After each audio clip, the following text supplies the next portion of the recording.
Today on the Topping Show, Candace Owens leaving the Daily Wire tweet goes viral to say the least. Trump's net worth skyrockets to $6.4 billion thanks to Truth Social. Planet Fitness handbook leaks show that they force staff to respect pronouns and as well as bathroom choices.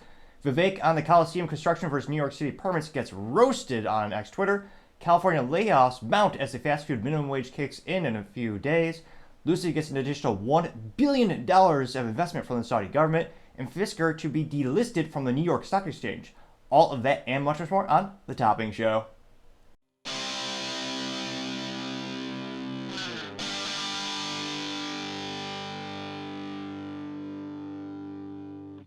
Thank you everyone for taking the time to tune in today. Today's episode of The Topping Show is proudly sponsored by Topping Technologies. Topping Technologies is an IT value-added reseller and services company with a special proficiency in IT security. Heck, I see their founder at least twice a day. Gotta say he's quite handsome and brilliant. He's me, you see, that's a joke. If you're an IT leader or a business owner, you can reach the team at sales@toppingtechnologies.com. Also trying to get to 4,000 subscribers by the end of the month, so if you could click that button, I would greatly appreciate it. Now going over to the business part of the podcast, you have California layoffs mount as the minimum wage kicks into effect April 1st. That is actually not a joke, although physically speaking and for small businesses, it's a cruel joke. The new minimum wage law in California will now be $20 per hour for fast food workers.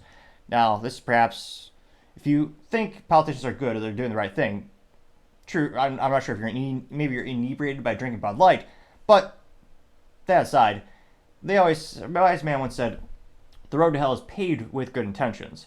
And minimum wage, I think, is one of those things because it is quite literally the government, from my perspective, saying, well, if you don't have this skill set, you don't deserve to work. We're not going to allow you to work. You have to be now reliant on the government. Which, again, climbing the corporate ladder is the American dream. You start off low, you climb the corporate ladder, and you advance your career. If you get rid of the bottom rings of the ladder, you cannot start that whole journey. And again, if you don't have the skill set to be productive enough to actually have, in this case, if they have to pay you $20 per hour, that means you need to be $30 to $40 an hour in terms of productivity.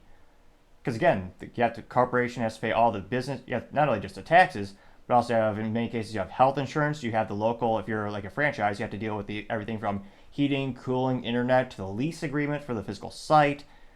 The expenses get pretty overwhelming pretty quick, especially for small businesses. Now, this was originally written by Bobby Armstrong over on LinkedIn News, which is a hilarious place because it's mostly, I would say, left-leaning in terms of most content on LinkedIn.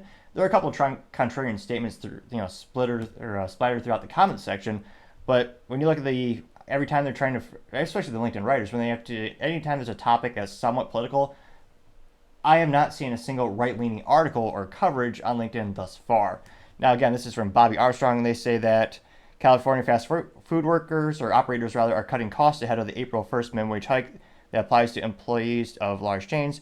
It says Pizza Hut and Round Table Pizza, to name two, are laying off 1,280 drivers this year, according to notices filed in the state. Jobs aren't the only things to be cut. Hours and menu items are also being reduced.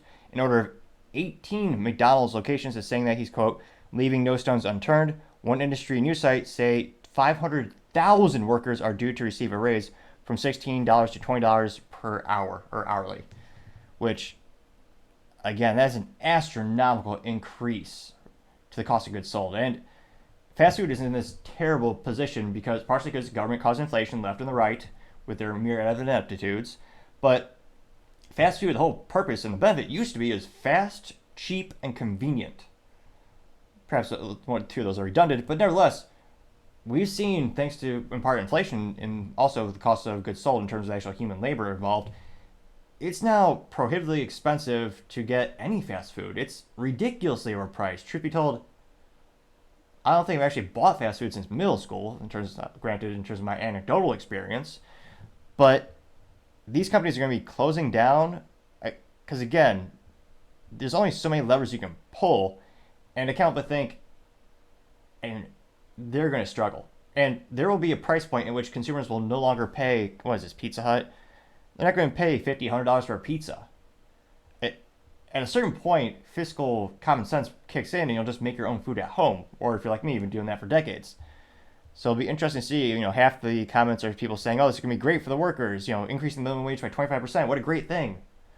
Which on its surface, sure, but if you look at the ripple effect, the long-term effect it's going to have not only on the business, but also for the consumers, it's not great. And again, I always like to promulgate, or I like to tell people, please give me an example of when increasing the minimum wage actually led to increase in jobs. It has not. Quite the antithesis. It actually decreases the number of jobs for the aforementioned reasons I just noted. So let me know, what's your price point that you would no longer eat fast food? Is it $10 for a meal, $20 for a meal, $30 for a meal? I mean, one of my friends took his family to, what was it, Five Guys, and he was telling me the bill for his family is husband, wife, and son, and they said the bill was like $78. Just for you can argue maybe Five Guys is a little bit higher quality than fast food, but it's still in the same ballpark. And of course, they also have to pay for the tip, or you don't have to. In many cases, they ask for a tip, and then of course, depending on what state you live in, there's an additional Texas is an 8.25% sales tax on top of that. At what point does it just become unrealistic to eat out? So let me know, what do you think is going to be, what is your personal price point where you refuse to buy fast food? And then what are your alternatives? Are you going somewhere else? Are you just eating at home? As always, be fascinated to hear what you have to say.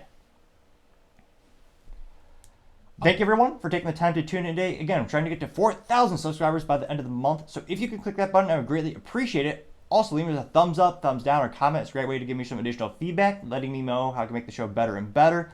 Lastly, don't forget to take the time to tell your family, tell your friends, tell your coworkers, heck, tell your enemies, tell anyone and everyone. Just stay safe, fight the good fight.